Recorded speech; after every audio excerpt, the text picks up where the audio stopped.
felt like someone had just grabbed my, like the fear center of my brain and had just squeezed it, like just squeezing the fear center of my brain, and all of these fear chemicals had just exploded into my bloodstream, my heart just pounding out of my chest, felt like I was gonna fucking die, my eyes were bloodshot, I'm shaking, and I just feel fear. Today I'm gonna talk about why everything that happens for a reason.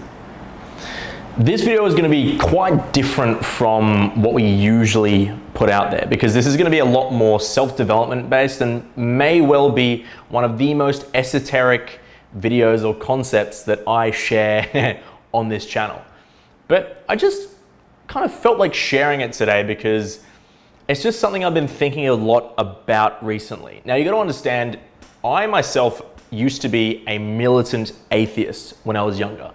I used to just believe that there was no reason for everything. It was all random. Everything was a coincidence. There was no God. There was no universe. We're just a cluster of cells that ended up here via chance, essentially, because I had a very strong science background with my experience at uni, etc.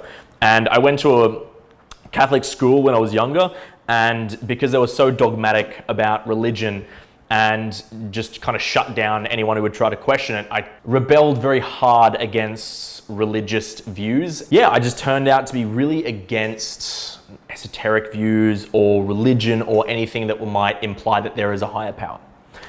But throughout my life, I've had so many experiences now that have really changed my view on this topic. Whether it all was coincidence, I'm now more so convinced that everything that happens in our life is guiding us towards something, is guiding us in the right direction.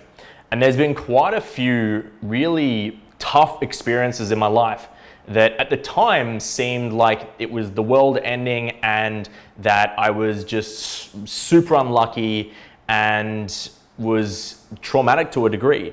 And at the time, it just seemed so fucked up. But as time went on, things kind of were allowed to unfold the way they were meant to. A lot of these experiences turned out to actually be blessings, even as dark or as fucked up as they seemed at the time. And I'll give you a few examples right now.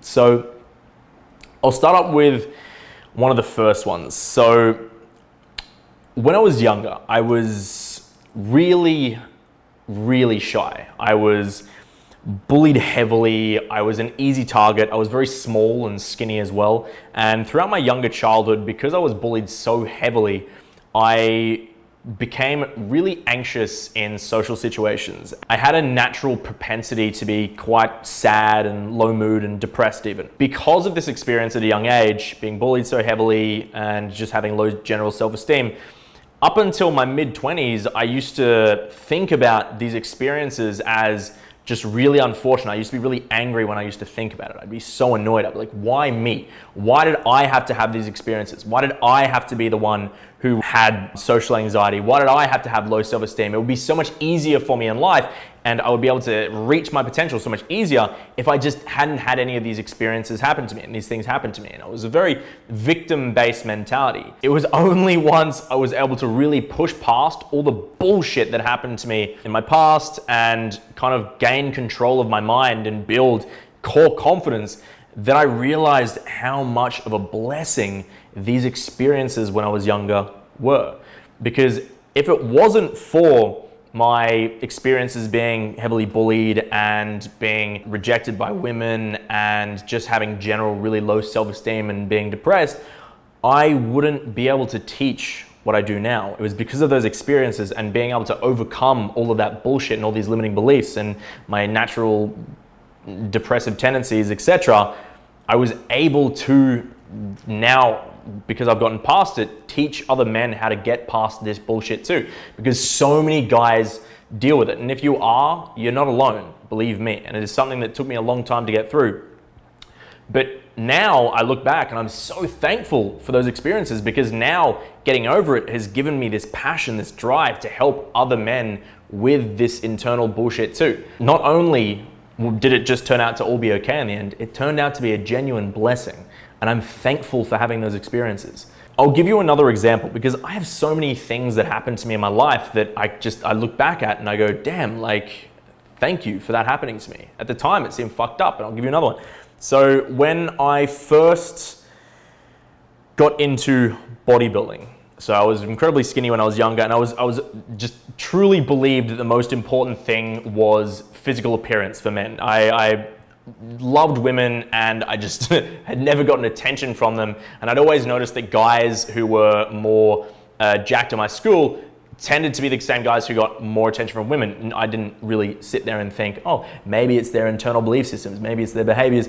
I was just really focused on, it must be the fucking muscles. So what happened is, I got really into bodybuilding. Over the next 4 years, I was obsessed. I trained obsessively, I dieted obsessively, honestly to probably an unhealthy degree. I was so obsessed that I completely transformed my physical appearance. But as I was transforming my physical appearance and as I had a goal and a purpose, all of a sudden this gave me confidence because all of a sudden I was working towards something. And it was the first time when I started to build confidence, I kind of found my place in the world a little bit. I had a passion for the first time.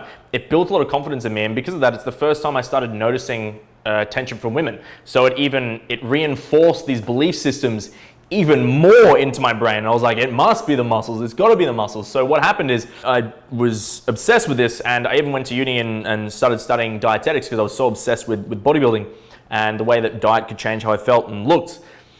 Then I got in a relationship with a girl when I was 19. I ended up dating this girl for 3 years, and I thought she was the one. I thought that we were gonna get married. I thought that it was like, this was my human, I thought. Now, I know now that it was actually a reasonably unhealthy relationship. If you wanna learn more about it, you can always watch read my backstory in the Social Freedom Facebook group. She, after 3 years, just over 3 years, she actually broke it off with me. For me, it just felt like it was out of nowhere. Like I'm in the headspace of, I think we're gonna get married. Like I think this is the one. I think this is gonna be my person for the rest of my life. And then she breaks it off with me. This destroyed me. It's funny when it comes to women. Like men like to think that we're really logical, but when it comes to women, we are not logical at all. It is just pure emotion. And I'll tell you what, the 6 months following that breakup, I was just in a complete depression. I started having panic attacks when I was out in public. So I started to avoid actually leaving my house because at any time I might just have an intense panic attack and become debilitated. And I had it happen in public at one time, and I ended up lying down on the ground, and I had to be essentially I was lucky I was with friends at the time, and I was having to get essentially taken home by these guys, and just for the next few hours I was just for no reason it felt like someone had just grabbed my the fear center of my brain and it just squeezed it, like just squeezing the fear center of my brain, and all of these fear chemicals just exploded into my bloodstream, my heart just pounding out of my chest, felt like I was gonna fucking die, my eyes were bloodshot, I'm shaking, and I just feel fear, just if anyone's had a panic attack, just uncontrollable fear for no reason, nothing necessarily was triggering it. And because of the randomness of these panic attacks, I was uncomfortable going out of the house, and this is all just a response to the negative spiral emotional experience I was having after going through this breakup. And I was having suicidal thoughts, and I was just thinking, what's the point, like, now that I don't have this person, because I'd just become so unhealthily attached to this person. I just attached so much of my self-esteem and my being and my value on this one person, and all of a sudden this person who I'd put all of this in essentially rejects me. And it's like, not just rejects me, but it's like it seemed to me, and I mean, it's what happens, is she just completely didn't care. There was no emotion happening, and it destroyed me.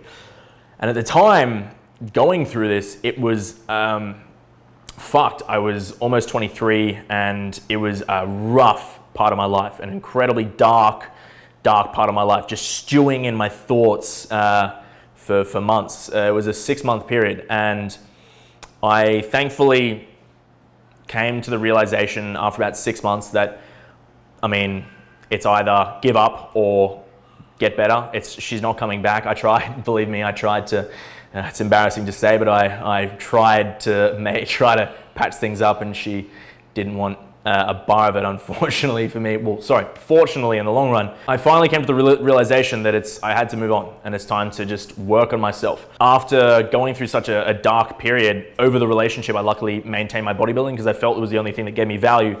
So I'd kept that up, and I was still in really good shape, and I somewhat expected it because I believed that muscles were so important, and I looked at the people around me, and I was obviously far more muscular than the vast majority of the population. I just assumed that it would be easy for me to get girls, but I hadn't considered that my entire theory or framework around what women actually wanted was completely wrong. So I started trying to meet women again, and I was very sorely mistaken, and I was being rejected a lot and went through, that was a rough period as well. I was essentially being treated like I was a bad smell. Like, women did not want a bar of me, and it blew my mind because I just assumed that it was my muscles that would do all the work for me. I didn't consider that there were any other elements involved here. And after a few months of being rejected by threes on Tinder, I realized that my philosophy obviously had holes in it. And that's what then led me to the dating community and into the self-development community. And I was dragged into that rabbit hole, and my life has never been the same again. And if it wasn't for that traumatic breakup and that experience of going through that breakup, number one, I would have never found out about the dating community, the self-development community. Number one, and I wouldn't be where I am today. I wouldn't have the lifestyle I have today. I wouldn't be doing something I'm so passionate about today if I hadn't have gone through that experience. And number two, because of the traumatic nature of the breakup and what I went through, I had so much emotional pain that I had the motivation to actually go through and put in the work that would get me to where I am today. Because don't get me wrong, it took me a long time to improve this part of my life. It took me 4 years to essentially get to a point where I had essentially mastered it to a degree. But I'm talking about every week, week in, week out, going out, talking to multiple strangers, multiple times a night, and having mentors and coaches. And I even spent 30 grand traveling the world for a year with Alex on the tail end of that journey, with the sole purpose of getting this part of my life handled. That took a shitload of motivation, because there were so many times where I was like, oh, I want to give up. I can't do this. I don't think I'm able to. And I just questioned it. But I was like, what other fucking choice do I have? Keep fucking going, Ben, because I had that emotional leverage. And that's because of the nature of the breakup. If I hadn't have gone through that, and you got to understand, I'm a bit of an extremist. If I'm going to do something, I want to master it. If I get obsessed with something, I will get obsessed. It's the same with bodybuilding. I got obsessed. So if I want to do something, I will go extreme into it. And that's kind of what I did. And if it wasn't for that emotional leverage, I wouldn't have done it. So I look back at that breakup and I go, thank God. Thank God I went through that. At the time, it seemed like the worst thing that had ever happened to me at the time. But now it's like, fuck yes. Fantastic. Amazing. Thank you. Thank you, universe, for guiding me in the direction that I needed to go in. Just because those experiences getting out of that breakup too have also helped me help guys who are also going through traumatic breakups. And I'm so thankful for it. So that's another example. And I'm just going to give you another example. So this one's pretty dark as well. So when I first went over to Europe, traveling the first time, because I actually went over without Alex first, and I was over there for 7 months. And again, I was out there going out multiple times a week, meeting girls, having some really fucking cool experiences as well. So this is a few years into my journey. One day I wake up and I have numerous missed calls from my mum, and I go, shit, what's going on? So I call her up, and my mum tells me, she says, Ben, your dad's sick. I think you need to start thinking about getting a flight home, because he might not be around much longer. And it just came out of the blue. So I won't give too much detail, but backstory, my dad had a brain injury, and it was essentially, the doctors still to this day are perplexed what actually happened, but essentially he was losing his mind and his brain was shutting down. So it was some form of bacteria or a virus or something that was essentially eating his brain. He was dying. It happened very fast, happened over a couple of days. He's gotten to the point where he became catatonic. I'm getting on a plane and I think that potentially I'm about to say goodbye to my dad for the last time, or I might be essentially not even, this is me coming back to bury my dad potentially. So I was devastated, and there was a really tough flight back home, and you got to understand I was in Europe, so it's a 27-hour flight. I don't really have access to internet on the way, so I'm just there not really understanding what's going on down on the ground because I'm in the air. That was really tough. I landed in Brisbane, and my mum tells me that dad's had a miraculous recovery while I've been in the air. Now, I then spent the next few months looking after dad, and I stayed in Australia for a few months to help dad with his rehab. Now, he actually was never the same. Unfortunately, he always was somewhat affected by that, and he never had the same quality of life after that experience, but he did recover, thank God, for a few more years afterwards.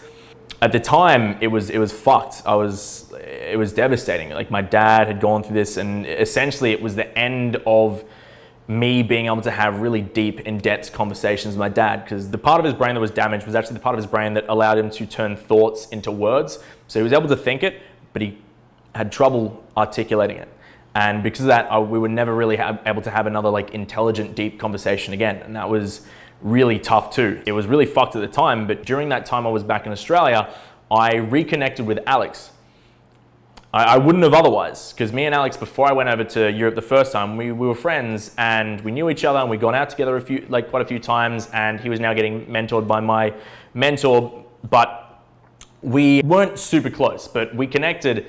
And during those months that I was back home looking after dad, me and Alex, we went out together multiple times a week, and we were both obsessed. He was the only person who was obsessed as myself that I knew. It was the macaroni to my cheese, if you will. So during that period, we were going out as well. Then one day he just goes, fuck it, I'm coming back to Europe with you, bro. So the dude quits his job. So you gotta understand, he was in the mining sector in Australia. If you're in the mines, you're making a shitload of money. That's a lucrative job, and it's quite hard to get into because the pay is so high that it's really competitive. Taking him years to get into this industry, and he'd only been in it for like 10 months, I think, by the time that I came back to Australia. He essentially quits his job on a whim to come back to Europe because he wanted to come and travel and master the skill set as well. So we both went over together, and during that year, we learned a shitload and went out a lot and had some crazy experiences. Honestly, one of the best years of my life. Then that all culminated into us starting this business together as well. If it wasn't for, and I know it might sound narcissistic, but if it wasn't for me being forced to go back at home, my life would not have turned out the way it was. And am I happy that that happened? Fuck no, it's traumatic. And at the time, there's no way to see the positive in that. That is a terrible experience. If anyone's had a parent who was sick, awful experience. But now, years later, I can see that there's some shit going on, and we're being guided in certain ways. And sometimes the most fucked up situations at the time can turn out to be blessings in certain ways. Obviously not the way you necessarily want it, but again, it is one of the defining moments that has led me to where I am today. And without it, I wouldn't be where I am now. It's just reminded me as I get older, the more I realize that the universe it's guiding us somewhere. It has a goal for us, and we are being moved in a direction, and a lot of the time it's not completely in our control. No matter what we're going through in any moments, and no matter how traumatic it seems at that moment, everything turns out exactly the way it was meant to. And I've recently gone through another pretty tough experience where dad actually ended up passing away. Nothing to do with the brain infection that he had. It was actually a heart attack. It's been a really fucking tough experience. It's been tough for the family, been tough for me. And you go through a lot of you dredge up a lot of bullshit in your mind when you go through a situation like that. And it's again, if anyone's been through it, it's fucking hard. I look at that and I go, man, that's unfair. I mean, obviously it's bound to happen at some point, but I mean, it happened far earlier than it should have, and because of that, it's tough. But with the knowledge in the back of my head that because of all the experience and fucked up shit that's happened to me in the past, it's always turned out to be completely fine. I have this innate understanding that it will be okay. Whatever lesson and experience was meant to come out of it, and I was meant to have from this, is coming. I might not know now. It might unfold in the future. It will unfold in the future, but everything's gonna be okay. It's not always the funnest experiences and some shit happens to us, but it always turns out the way it's meant to. I just look at every shit situation that has happened to me in the past, in my life, that has led me to exactly where I am now, in the happiest, the freest, and just the best part of my life, essentially. And I just trust that everything will be okay. And whether it is all coincidence, that's always a possibility. And even coming from someone who used to be a militant atheist, I have just seen so much evidence in my life that I'm now sure that everything will be okay. Whatever you're going through right now, whatever shit that you're having to deal with, whatever internal battle you're having, how heavy or mild it might seem at this moment, understand that it will be okay and you will end up exactly where you're meant to be.